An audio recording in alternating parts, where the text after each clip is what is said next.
buenas tardes a todos los que están. En principio, gracias por estar acá en SEADI. Veo algunos nombres conocidos. Para los que me conocen, yo soy Alfredo Luzon, yo soy director del Departamento de Administración e Información Empresaria de SEADI, y dentro del departamento se desarrolla este ciclo de webinars que empezamos en el primer semestre y ahora continuamos en el segundo, orientados fundamentalmente a la gestión de las empresas y la gestión de los negocios en este contexto competitivo. Simplemente para repasar, para los que no conocen el SEADI, la universidad ya tiene más de 43 años, casi 44 años. Nacimos como una universidad enfocada fundamentalmente al desarrollo y a la capacitación y formación de posgrado. Fuimos el primer MBA en Argentina. Hoy tenemos dentro de nuestro portafolio 4 maestrías: la maestría en Administración de Empresas, una maestría en Derecho Empresario, una maestría en Economía y Ciencias Políticas y la maestría en Curaduría.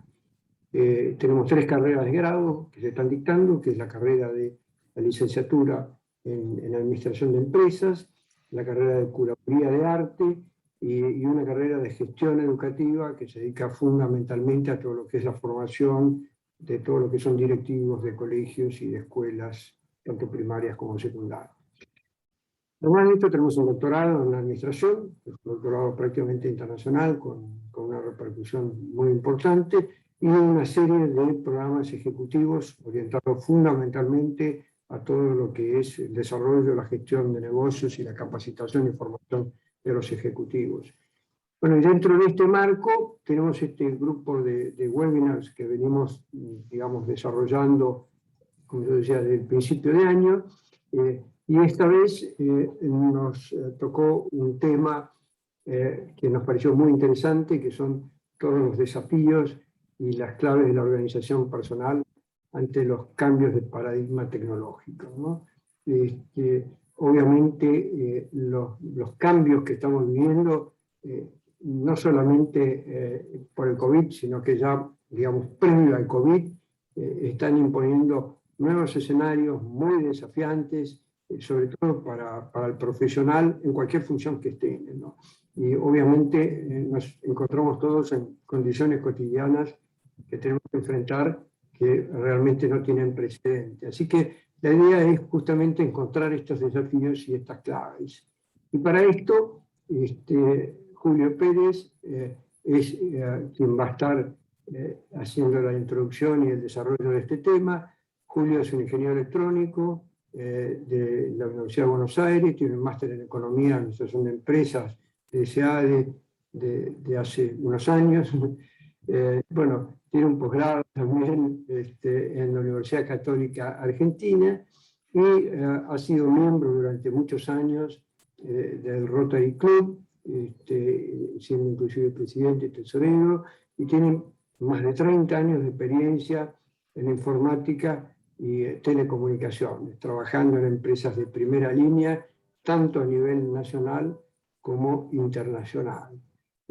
Toda su carrera se desempeñó fundamentalmente en áreas técnicas y comerciales, dirigiendo aspectos del producto como servicio, ¿no? Realmente tiene una experiencia muy interesante, y esta charla que él va a dar hoy está relacionada con un libro que ha escrito, que al final se los va a mencionar, pero nos parecía que realmente la temática en sí es una temática que nos está a todos generando, digamos, cambios y adecuaciones en nuestras funciones gerenciales y directivas. Así que, Julio, dicho esto, bueno, toda esta audiencia es tuya, así que manejarte como en casa, es tu casa aparte de SEADE, así que es un placer tenerte nuevamente. No voy a decir cuándo terminaste, porque hace como 20 y pico de años, pero bueno, sigue siendo el mismo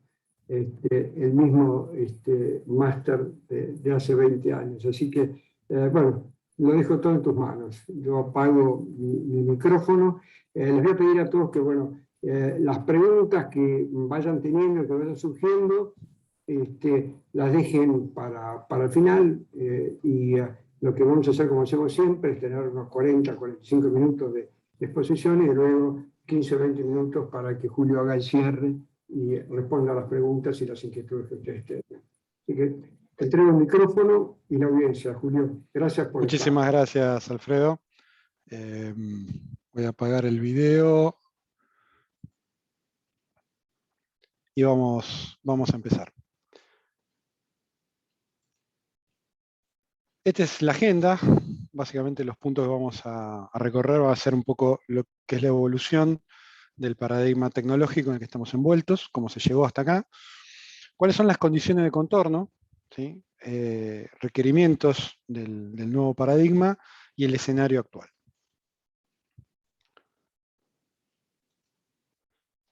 Vamos a ver la evolución del paradigma.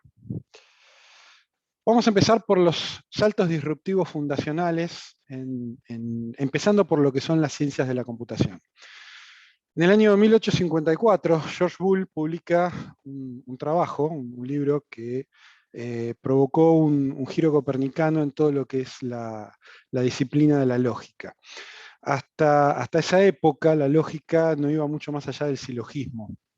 Boole desarrolla todo un trabajo que convierte al proceso, digamos, de la lógica en un trabajo fundamentalmente matemático.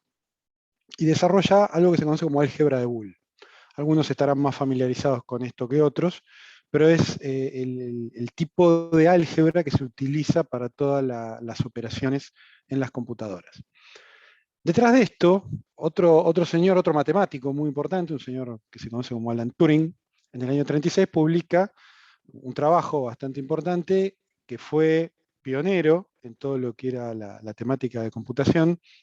Hasta ese momento existían algunos computadores de trabajo específico, los telares eran sistemas de computación que trabajaban con tarjetas perforadas, existían máquinas de cómputo de cálculo numérico, pero eran todas máquinas muy específicas. La máquina de Turing es en esencia un computador universal programable. Para los que tuvieron la oportunidad de ver la película Enigma, ¿sí? En esa película se menciona precisamente, él aplica toda esta teoría al desarrollo de una máquina que se utiliza finalmente para descifrar el código de encripción alemán. Y esto fue una de las claves de los aliados para ganar la Segunda Guerra. Después tenemos un par de saltos muy importantes en ciencias físicas que marcaron, digamos, un antes y un después en lo que venía siendo el mundo de la física. Desde que Newton hace todos sus descubrimientos en las primeras etapas, se creía que estaba todo descubierto en física. Hasta que un señor, un tal Max Planck, en el año 900, postula que la energía electromagnética se podía emitir en forma cuantizada. Esto que, dicho así, no parece demasiado, da origen a toda una disciplina, que es lo que permite hacer la física subatómica. Esto es la mecánica cuántica. Y de la mecánica cuántica se pasa a lo que es la física del estado sólido, que lleva a que en el año 1948 Brattain, Barren y Shockley, en los laboratorios de los Bell Labs, inventen el transistor. ¿Cuál es la característica del transistor? Todos los dispositivos electrónicos que se usaban hasta esa época se basaban en válvulas, que eran dispositivos muy costosos, muy voluminosos, que consumían mucha energía, emanaban barbaridad de calor, y solo permitían construir máquinas con muchísimo esfuerzo. La invención del transistor es el disparo fundamental para lo que es el proceso de miniaturización, y desde esa época, digamos, no ha parado. Por eso considero que este es uno de los puntos fundamentales en la evolución tecnológica arrancando desde el siglo pasado. En telecomunicaciones, digamos, el primer punto de inflexión lo provoca Samuel Morse, cuando en el año 1838 hace la primera demostración pública del telégrafo eléctrico y da origen a la disciplina de telecomunicaciones. Ya hacia el año 1875, Alexander Graham Bell desarrolla lo que él llamaba inicialmente el telégrafo acústico, conocido normalmente como el teléfono.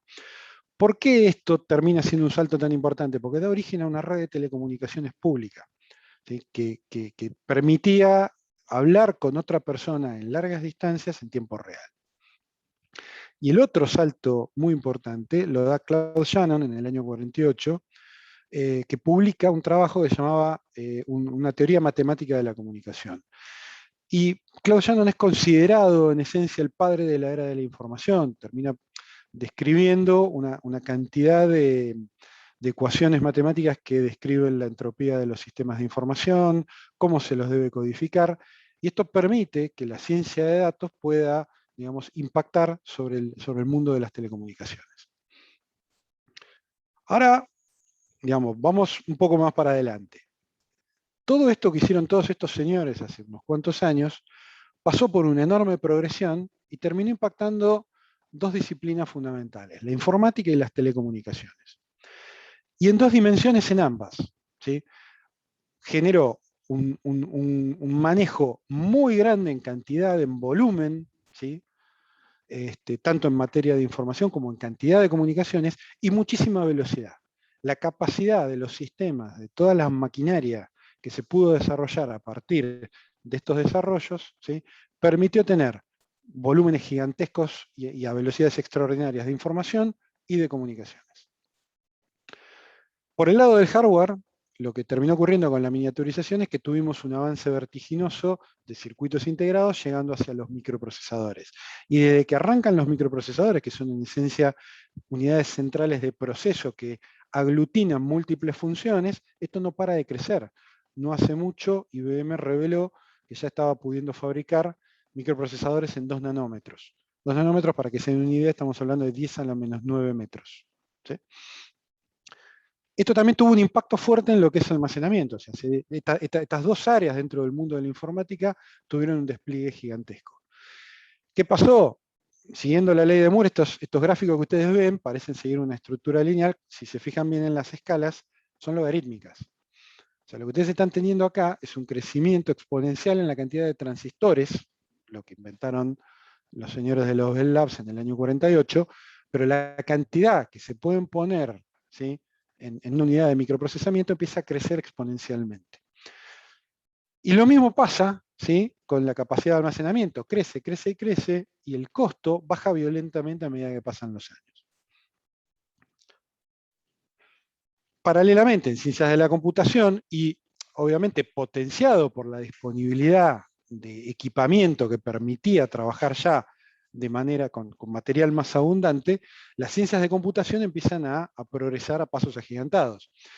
De las primeras máquinas que se tenían que programar con switches, ¿sí?, algo bastante tedioso aún para gente extremadamente entrenada, se pasa a lo que es la programación orientada a objetos, ¿sí?, a lenguajes abstractos, a lenguajes específicos orientados a la gestión de base de datos, a interfaces gráficas. Ya en los 80 la Mac de Apple permitía y daba un entorno gráfico de operación, y luego Microsoft desarrolla el Windows, siguiendo un poco la misma línea, lo cual termina popularizando las máquinas.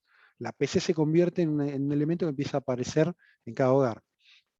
Simultáneamente, ciencia de computación desarrolla todo lo que es computación concurrente, paralela y distribuida, sistemas operativos que pasan de ser monousuario y monotarea a multiusuario y multitarea, y este multitarea nos empieza a impactar a los usuarios comunes, y empezamos a entrar ya en las zonas más recientes en lo que es Big Data e inteligencia artificial, con desarrollos de hace muy poco tiempo como el Deep Learning, que le ha permitido a algunas máquinas poder ganarle a grandes campeones, por ejemplo en el juego de Go, que es un juego muy importante en el mundo asiático, equivalente al ajedrez, pero con mucho mayor nivel de complejidad.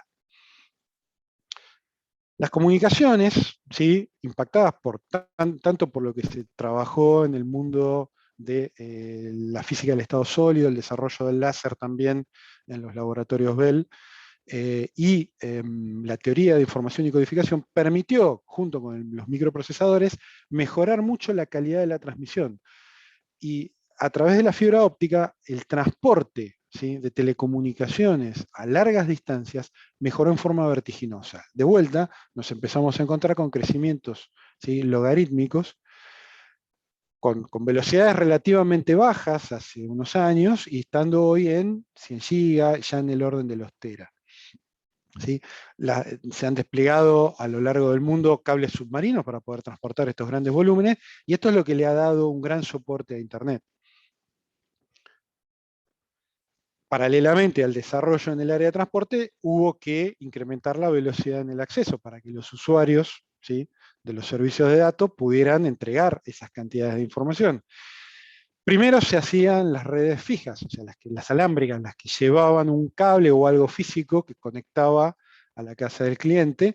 Esto inicialmente usaba los pares de cobre, ¿sí?, que se usaron o se siguen usando todavía en algunos casos porque se mejoró mucho la tecnología para poder trabajarlo, pero el cobre es un medio bastante complicado para transmitir alta velocidad, hasta aprovechar la fibra óptica en el acceso, que algunos de ustedes por ahí ya saben que se están desplegando redes que llevan la fibra óptica directamente al hogar. Y paralelamente tenemos también, desde los años 80, con la aparición de la primera llamada de telefonía celular,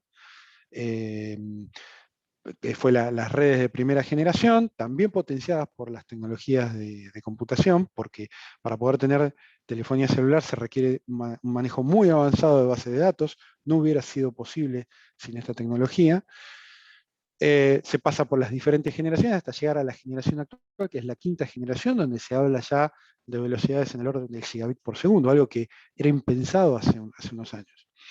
También el Wi-Fi, ¿sí?, que nos ha permitido tener conectividad en cualquier lugar de la casa o en una empresa sin necesidad de estar atado al cable. La telefonía, decíamos, evolucionó desde un par de cobre muy básico, ¿sí?, usando los teléfonos estándar, que se mantuvieron por muchos años muy igual, sin hacer grandes cambios, pero a medida que la tecnología de semiconductores fue mejorando, empezó a mejorar la tecnología digital. Entonces, las redes cambiaron internamente, inicialmente esto los usuarios no lo percibían, pero de a poco se fue produciendo una transformación digital también en las redes de telefonía, que cuando ya llega al mundo de la telefonía celular, ¿sí?, termina redundando en la llegada hacia los teléfonos inteligentes. En el medio de esto aparece Internet, ¿sí? Internet era una red que estaba totalmente circunscripta a entornos muy escasos. Fue diseñada pensando en resolver una problemática de la Guerra Fría, especialmente el tema de la conectividad de los centros de cómputo para lanzamiento de misiles, y que si recibía un bombazo uno de esos centros de cómputos, todas las computadoras conectadas o las terminales conectadas a esa computadora quedaban totalmente aisladas. Internet se desarrolla para evitar ese problema. Se manda el primer mensaje en línea en el año 69, el primer correo electrónico es del año 1971, ¿sí? Y queda dentro de estos entornos militares, educativos, muchas universidades vinculadas por los vínculos entre las áreas productivas en el Silicon Valley y las universidades, hasta que en el año 91, un investigador en el CERN, en Europa, se le ocurre que esto de estar pasando de un documento de investigación a otro era muy tedioso, y que teniendo todo en electrónico, él podía poner un vínculo, digamos, dentro del mismo documento y saltar al otro documento. Y terminó generando una explosión, porque eso permitió vincular cualquier tipo de archivo, incluso multimediales, y nace la World Wide Web. Así que saltamos de fines de los 60 a los años 90.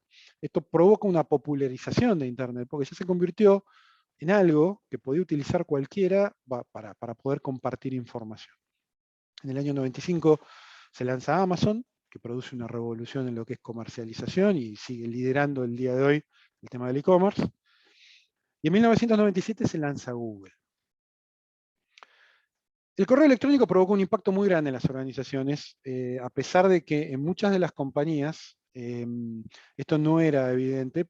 Generalmente se daba en las grandes compañías. ¿Por qué? Porque solían tener centros de cómputos, los proveedores de esos centros de cómputos eran los mismos proveedores que trabajaban en el mundo norteamericano, y solían tener estas empresas correo electrónico interno, en algún caso podrían interactuar con alguna universidad. Pero la popularización de Internet con la web en los años 90 termina haciendo que el email se vuelva una herramienta mucho más frecuente. Entonces muchas empresas, ya saliendo de las grandes empresas, pasando a las pymes, empiezan a tener correo electrónico, y la herramienta se empieza a ser muy transformadora de la dinámica productiva dentro de las empresas. Y esto además empieza a sumar al público común, a los consumidores normales. De referencia nomás, en el año 97, 98, aparece por primera vez Hotmail, que que era tener correo electrónico directamente desde la web, sin tener que tener un cliente instalado en la computadora. Quiero destacar, digamos, en este caso, lo que fue la declaración de misión original de Google, porque es muy relevante para lo que estamos discutiendo. Google se propuso, en su nacimiento, organizar la información del mundo y hacerla universalmente accesible y útil. Y la clave es que lo logró. O sea, era muy complejo encontrar información en Internet, a pesar de que había buscadores. Google encontró mecanismos muy eficaces para producir un orden que permitiera encontrar información rápidamente. Y de acá saltamos a lo que son las redes sociales, ¿sí? El video streaming. Hasta finales de los años 90, básicamente el tráfico de Internet estaba contenido con las inversiones que se habían hecho, pero se había instalado mucha más capacidad de la que se estaba consumiendo. Y no había una aplicación, no había un conjunto de aplicaciones que demandara tráfico suficiente para poder utilizar toda esa infraestructura. ¿Qué pasó? Digamos, no había una killer application, se estaba buscando una killer application. Terminan apareciendo las redes sociales. Y las redes sociales, entre las cuales está YouTube también, generan dentro de Internet el concepto del prosumidor de contenido. Porque hasta ese momento todo lo que había era o un servidor web que entregaba información o algún usuario que usaba correo electrónico e intercambiaba material. Pero no era mucho más que eso. Pero ahora las redes sociales estaban permitiendo intercambiar fotos y videos que consumen mucho volumen de tráfico en forma permanente e interactiva. No estaríamos, digamos, completando la imagen de este cambio tecnológico si no tuviéramos en cuenta lo que hubo en evolución de tecnología de almacenamiento de energía. Las baterías son, desde el punto de vista de la ciencia eléctrica, de lo más antiguo. Los primeros dispositivos para poder trabajar con electricidad se remontan a Alessandro Volta, varios siglos atrás. Pero la evolución fue un poco más lenta y el mayor problema con las baterías es conseguir un dispositivo que permita acumular una cantidad de energía que dé una autonomía suficiente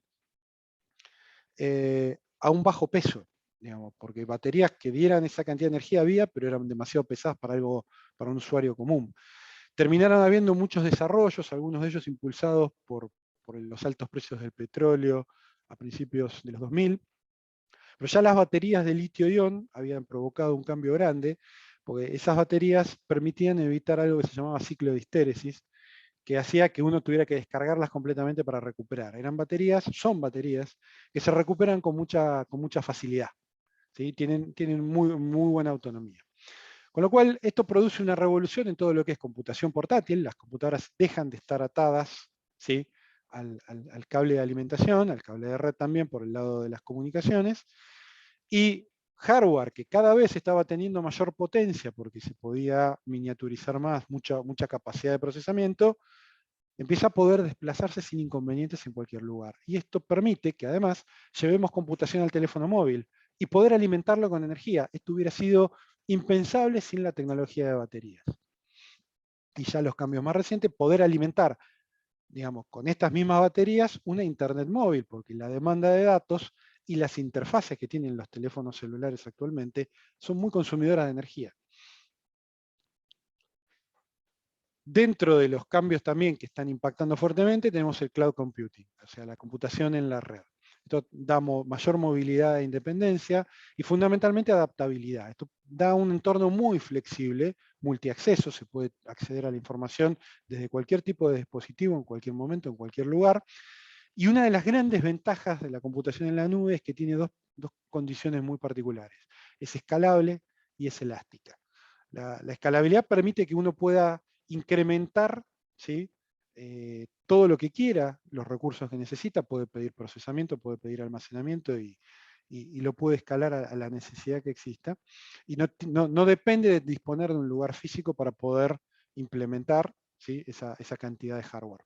Y lo otro es lo elástico, o sea, yo puedo no solo incrementarlo, sino también reducirlo a discreción.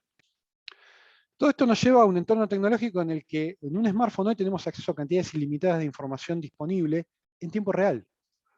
Y esto no tiene precedente en la historia. No ha habido ninguna sociedad en la antigüedad capaz de tener esta capacidad de manejar información y de comunicarse con cualquier persona en cualquier momento desde tantas formas distintas. Y las ciencias de la administración van, digamos, uno se va organizando, ha ido generando montones de mecanismos para poder manejar distintas problemáticas, pero lo histórico normalmente era que cuando uno tenía que manejar grandes volúmenes de información, generalmente había una burocracia atrás para poder hacerlo. Los grandes ejecutivos de las grandes empresas tenían secretarias, equipos de gente que los ayudaban. Los grandes generales de la historia manejaban grandes volúmenes de información, pero tenían un ejército atrás, con gente que les proveía toda esta información para tomar decisiones, ¿sí? Todos los que estaban mucho más abajo en la cadena de comando dependían de cosas más pedestres, papel, correos, cosas más comunes. Las últimas guerras ya permitían tener comunicaciones radiales, pero digamos, la cantidad de información disponible realmente era limitada. Solo a modo de ejemplo, vean estadísticas actuales de lo que es un minuto en la Internet en el año 2021. O sea, a modo de ejemplo, ustedes tienen hoy 28.000 suscriptores en forma simultánea mirando un minuto en Netflix. 695.000 historias compartidas en Instagram. 9.000 conexiones hechas en LinkedIn. 69 millones de mensajes transmitidos por WhatsApp o por chat. Fíjense, 500 horas de contenido subido a YouTube cada minuto. ¿Sí? 500 horas de contenido. Casi 200 millones de correos electrónicos. Fíjense la desproporción aún que hay entre el correo electrónico y el chat. Y entonces llegamos a lo que es la problemática de la alta escala y la alta velocidad. Esto cambia las reglas de juego. O sea, una persona que tiene que manejar algo no lo puede manejar de la misma forma. No es lo mismo manejar un auto de calle que un Fórmula 1, ni es lo mismo manejar un avión que nos transporta simplemente a tener que manejar un avión de combate que tiene que lidiar con misiones, situaciones complejas, manejar muchísima información y escenarios cambiantes en forma constante. Son analogías, sirven para entender el dramático cambio en el que estamos inmersos. Esto, por supuesto, tiene una serie de condiciones de contorno. Está muy lindo, la tecnología nos ofrece un montón de recursos, podemos crecer ilimitadamente en cantidad de información, podemos crecer ilimitadamente en cantidad de medios de comunicación, pero existen algunos limitantes. ¿Cuáles son? Hay restricciones físicas que son ineludibles. El día sigue teniendo solamente 24 horas. Por más que tengamos toda la tecnología, ¿sí? Esto no va a cambiar. El ser humano sigue necesitando dormir, alimentarse y satisfacer todas sus necesidades biológicas, ¿sí? Porque es en esencia el usuario y hay que respetarlo. No se puede estar físicamente en más de un lugar a la vez. Estamos hablando de físicamente. No se puede hacer más de una cosa en el mismo instante, ¿sí? No puede eventualmente hacer varias cosas, pero tiene que dejar de hacer alguna en un determinado instante y hacer otra. Puede, por la velocidad que está haciéndolo, parecer que está haciendo varias cosas en forma simultánea, pero en cada instante, si uno lo mira en forma instantánea, solo puede estar haciendo una. La capacidad de atención y la memoria humanas son limitadas. Aquí viene justamente el mundo de la informática a asistirnos. Nos permite delegar parte de esa capacidad porque no podemos abarcar ese volumen. Y la comunicación más efectiva sigue siendo la que se hace en persona. La administración del tiempo es en esencia un campo de la ciencia económica. Por ejemplo, las necesidades son siempre ilimitadas y los recursos son siempre escasos. Y esto es una regla de oro en economía. El tiempo es un recurso escaso y por tanto se le aplican las leyes de la economía. El valor es subjetivo y por tanto el valor del tiempo sigue las reglas de la utilidad marginal. Esto es lo que da origen a la teoría de precios. Y también podemos apelar, desde el punto de vista del campo de la economía, al principio de Vilfredo Pareto, como guía para la toma de decisión, más conocido como la regla del 80-20. Recordemos un poco lo que son los principios económicos de la acción humana. ¿Sí? Esto, la Escuela Austríaca de Economía, uno de los referentes, Ludwig von Mises, lo describe de esta manera. El hombre actúa, prefiere unas cosas a otras, concurre a la acción para alcanzar sus siempre mudables, pero en cada momento concretos y específicos fines, y el factor tiempo influye en su accionar. Remarco acá, ¿sí? Prefiere, ¿sí? El tema de la acción y el factor tiempo. Hay otro principio del campo de la economía, este señor también es un premio Nobel, Herbert Simon, publica en el año 1957 una obra que se llama Models of Man y define lo que es el principio de racionalidad limitada. ¿Qué es lo que dice? Que la racionalidad de un ser humano está limitada por tres aspectos. Por un lado, la información disponible. Por otro, la limitación cognitiva de la mente individual. La capacidad de conocimiento que tiene es limitada. Y el tiempo que tiene disponible para tomar una decisión también es limitado. Con lo cual, no tiene capacidad para optimizar permanentemente. Puede optimizar algún tema, pero no puede optimizar todo el tiempo. Con lo cual, satisface condiciones, ¿sí? Satisface exigencias o necesidades. Y ahora vamos al escenario actual. ¿Qué nos encontramos en el escenario actual? Nos encontramos personas sometidas a escenarios extremadamente exigentes, con múltiples roles o contextos, laborales, familiares, sociales, etc., altas o crecientes responsabilidades, con alto impacto en cada decisión, y alta complejidad de temas manejados. Y están envueltas en un paradigma tecnológico sin precedentes. Tienen computación en cada rincón de la vida diaria, y esto no tiene precedente en la historia. Las laptops, las computadoras, los terminales inteligentes, los Smart TV, el streaming y lo que ya está empezando a explotar, que es el Internet de las cosas. Vamos a tener procesamiento en cada ladrillo que vamos a tener alrededor. Conectividad 7x24x365, ¿sí? Múltiples medios de comunicación, o sea, al teléfono se agregó el correo electrónico, el chat, las redes sociales con sus propios chats. Hay muchas formas de acceder a una persona y cantidades enormes de información en niveles, ¿sí?, nunca vistos en la historia.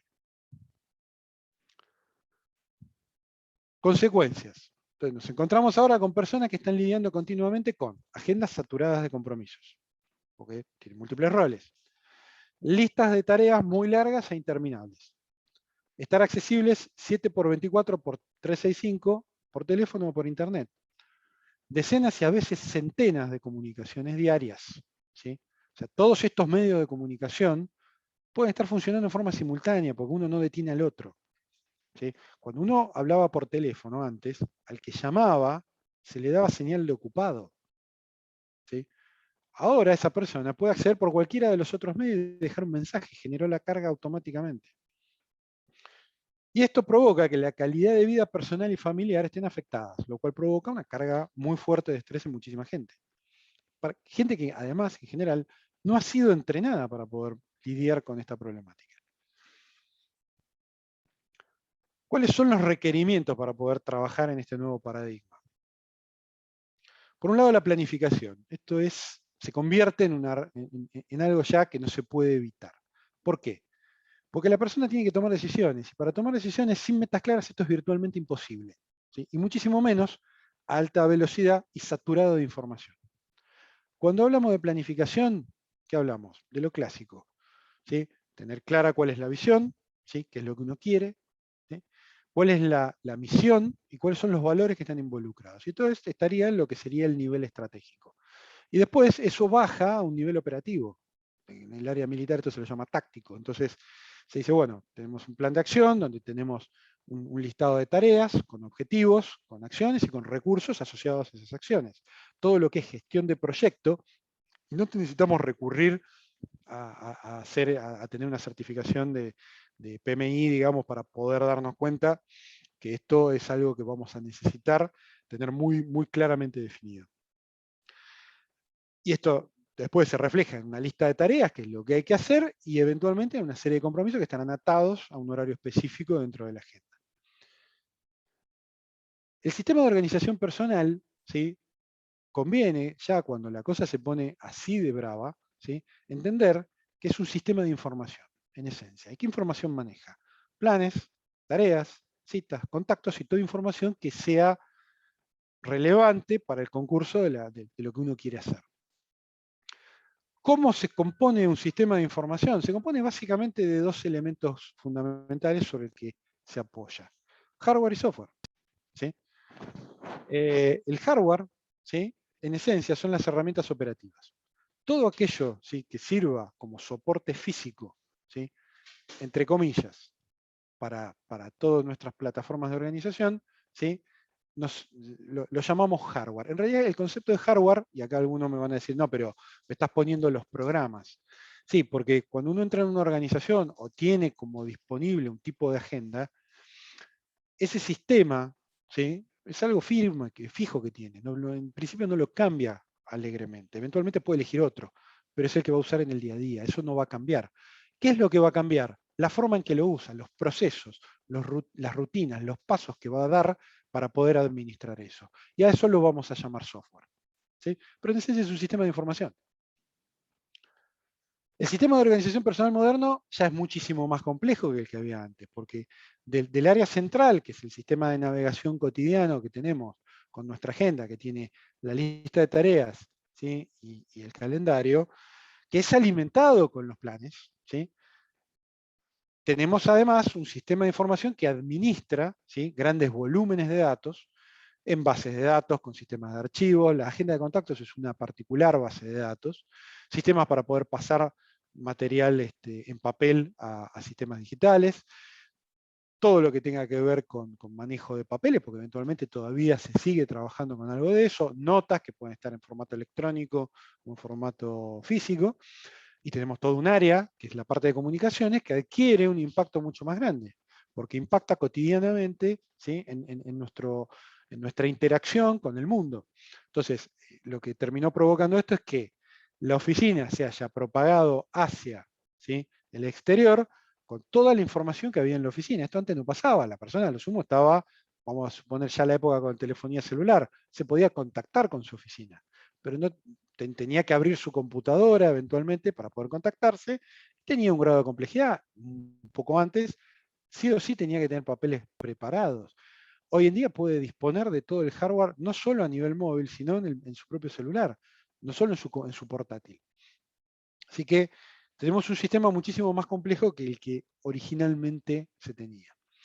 El dominio de la administración de información, ¿sí?, tiene algunos requisitos importantes. Uno es, los grandes volúmenes de datos requieren una estructura de organización, ¿sí?, porque si no es muy difícil encontrar información con rapidez. Entonces, hay que darle algún tipo de estructura, la que sea más adecuada, ¿sí?, y hay que además encontrar un mecanismo para que esa estructura tenga un rápido acceso. Hay que entender algunos conceptos relacionados con la administración de información, y es que es la diferencia fundamental entre lo que es dato e información. El dato, en esencia, son piezas, ¿sí?, dispersas de información, que se convierten en algo coherente cuando se lo hace formar parte de una estructura, ¿sí? Ahí pasan a tener algo ya de contenido y de información. Después se puede ir un poco más allá, tenemos lo que son los análisis, que es la información destilada, y lo que es la inteligencia, que son las conclusiones y las implicancias de esa información. Pero acá el punto importante es convertir un dato, ¿sí?, en información demanda trabajo, demanda energía y tiempo, que es la definición formal en física de trabajo. Y esto, ¿sí?, a grandes velocidades, teniendo que manejar grandes volúmenes de información, hay que tratar de hacerlo de la manera más eficaz, porque en un determinado momento nos puede costar muy caro no tener la información disponible. Las comunicaciones, yo les había comentado que tienen una característica. La restricción principal es que la comunicación más efectiva es no verbal. Son los gestos, son las expresiones, son las posturas. Cuando tenemos una comunicación por teléfono, le agregamos, digamos, a las palabras, le agregamos la entonación, la cadencia, el timbre.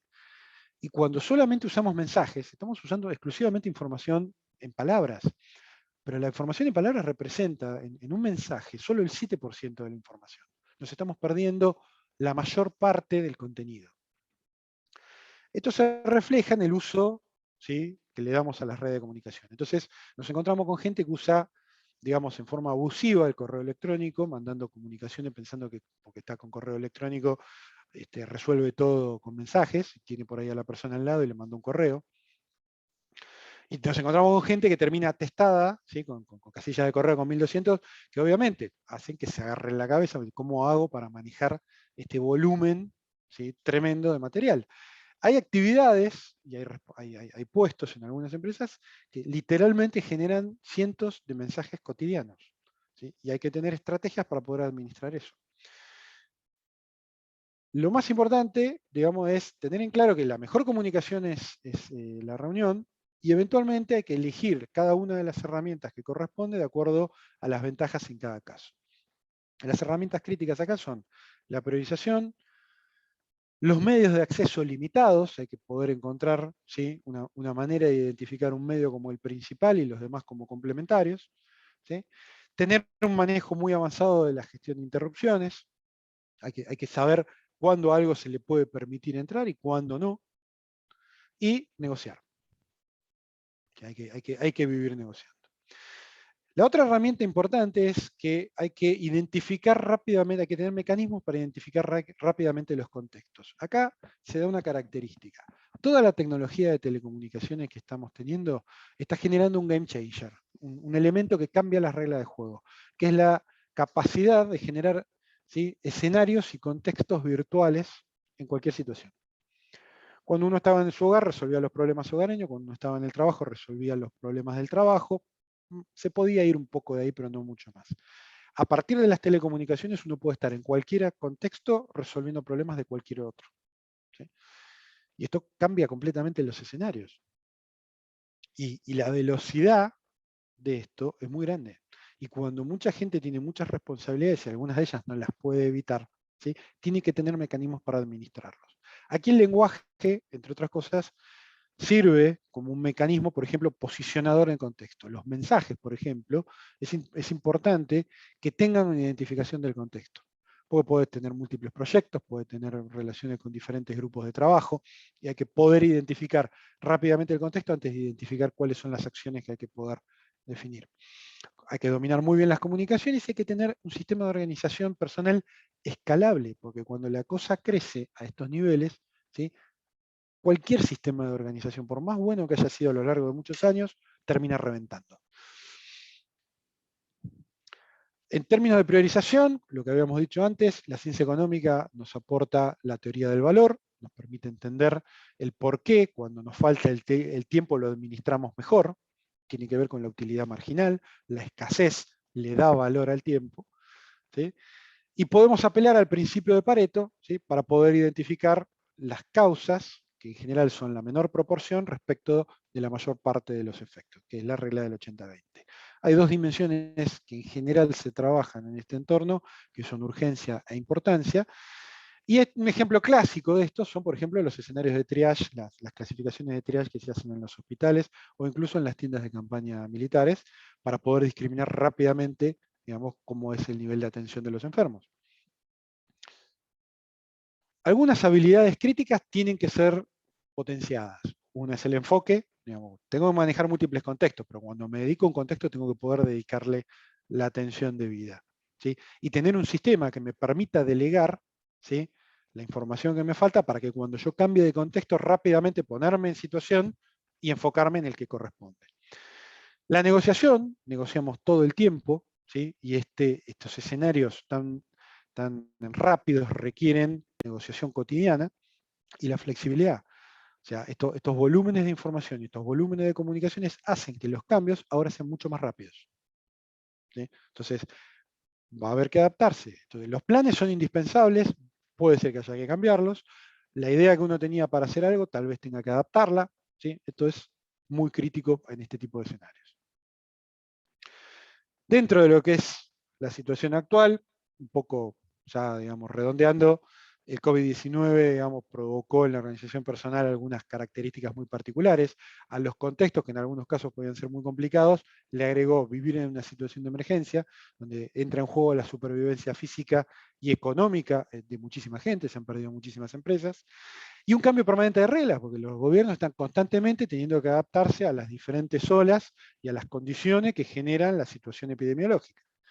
Entornos laborales y personales que están bajo fuerte estrés, un home office generalizado, esto no tiene precedentes tampoco en la historia, esto ha sido una experiencia brutal a nivel mundial, una dependencia absoluta, por suerte, de tecnologías que ya estaban avanzadas, pero ahora gente que no estaba, por ejemplo, incorporando nuevas tecnologías, tuvo que adoptarlas, y una tremenda sobrecarga de información. Acá la pandemia ha mostrado el impacto de la información y el manejo de información a flor de piel. ¿Qué desafíos le presentó la pandemia a la organización personal? Home office con toda la familia en casa. Mucha gente hace home office, pero no siempre lo hace con toda la parentela alrededor. Esto tiene muchos desafíos. cantidad de computadoras y condiciones técnicas para todos los que están en ese entorno. No todo el mundo los tenía disponibles. Aceleración de las nuevas tecnologías. ¿Sí? O sea, la videoconferencia, por ejemplo, era un instrumento que iba avanzando, pero no tomaba masa crítica. Probablemente después de la pandemia adquiera otra envergadura. Discriminar rápidamente información buena de la mala. Este es otro de los elementos críticos. Necesidad de priorizar y tomar decisiones en un escenario de mayor incertidumbre. Y un incremento brutal de las micro y macro negociaciones cotidianas.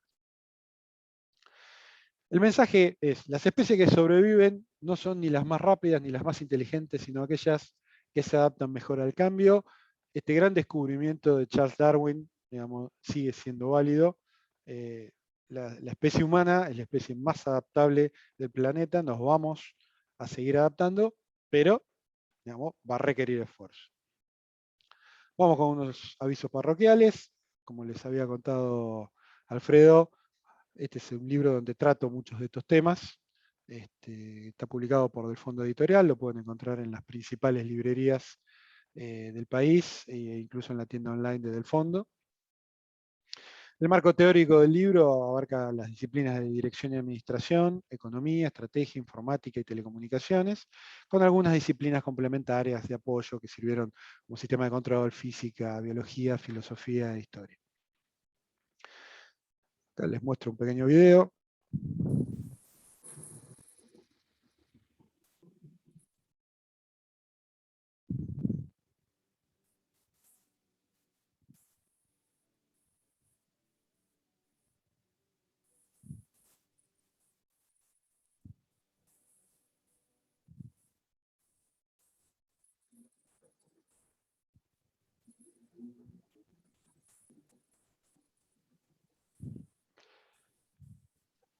Bueno, y con esto damos por concluido el webinar. Así que abrimos el escenario de preguntas y respuestas. Buenísimo, Julio, la verdad que un pantallazo de la evolución de la tecnología muy fuerte. Alguien que le haya quedado alguna duda de todos estos cambios que estamos viviendo. Desde el punto de vista, a ver, espectacular, desde el punto de vista, yo te diría, empresarial, ¿no? ¿Cuáles crees vos que en este momento en particular con la pandemia, han sido los factores que más han acelerado este proceso de cambio, ¿no?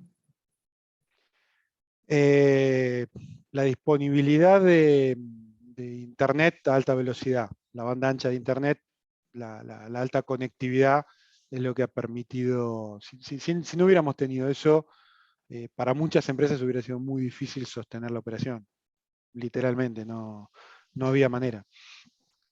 No había manera, ¿no? Muchos servicios se han podido contener, digamos, gracias a la posibilidad de poder transferir operación a la casa de los empleados. Entonces, sin duda, a nivel económico ha permitido a muchas pymes sobrevivir, ha permitido a grandes empresas sostener operaciones críticas. Digamos, creo que esa condición, si no hubiera estado, hubiera sido mucho más dramática. Alguien está pidiendo la diapositiva 37. Ajá. No sé. Yo justo dejé, a ver, poneme un segundito que vamos a compartir. Denme un segundo. A ver. Diapositiva 37. Dominio de la administración de información. A ver. ¿Ahí se ve? Ahí se ve. No sé cuál era la pregunta que tenía que ver con eso, pero alguien la pidió por algún motivo, ¿no? Porque si yo creo que hay algo complejo en este momento que están enfrentando las compañías, es la cantidad de datos que tienen y cómo convertirlos en información. Sí, es un gran drama. Hay empresas que se dedican a brindar, a tercerizar ese servicio. hay mucho desperdicio de información.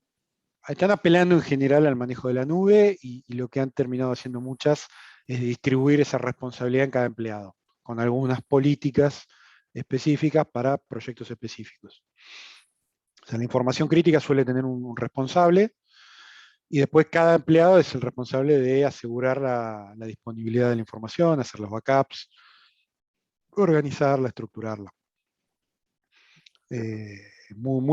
Terminó siendo muy complejo en las organizaciones jugar con estas cantidades de información. Exactamente, exactamente. Yo creo que una de las presiones muy grandes que ha habido en todos los sectores, yo lo que estoy viendo hoy mucho, y hace un tiempito tuvimos un webinar referente a metodologías ágiles, lo que tiene que ver con el desarrollo de proyectos, que obviamente el mayor peso se lo está llevando el sector digamos, de sistemas, porque los cambios son tan vertiginosos que obviamente bueno, no hay tiempo para hacer los procedimientos y los desarrollos de proyectos con las metodologías tradicionales, el project management. Entonces, sí, el método ágil ha provocado también un cambio bastante importante en la implementación de soluciones mucho más rápido. Sí, los ciclos de desarrollo de producto eran demasiado excesivos con la metodología tradicional, y estas tecnologías generan, digamos, un entorno que requiere otra agilidad. Claramente fue un avance. Buenísimo. Bueno, Julio, muchísimas gracias. Nada. Muy interesante. Creo que acá alguno dijo que está por leer en algún momento el libro. Acá tenemos algunos comentarios de excelente exposición, muy claro, todo un lujo de parte de Felipe Weiss. Así que bueno, muchísimas gracias. Realmente nos has dejado pensando bueno, me pongo orgulloso si logré dejarlos pensando. Exactamente, exactamente. Así que bueno, y ahí las próximas actividades que vamos a tener, que tienen que ver justamente con programas que empiezan ahora. Justamente nosotros estamos empezando ahora un programa de la digitalización de los negocios que tiene mucho que ver con esto. O sea, es como el mundo digital, como vos decías, la tecnología entra en todos los sectores. Ya no hay un sector dentro de la compañía que se puede ocupar o no ocupar, ¿no? No, es que no hay forma. Todas las áreas están afectadas, todas. Exactamente. Así que bueno, Julio, muchísimas gracias a todos, muchísimas gracias. Y bueno, nos seguiremos viendo en las próximas actividades que vamos a seguir comunicando con ustedes.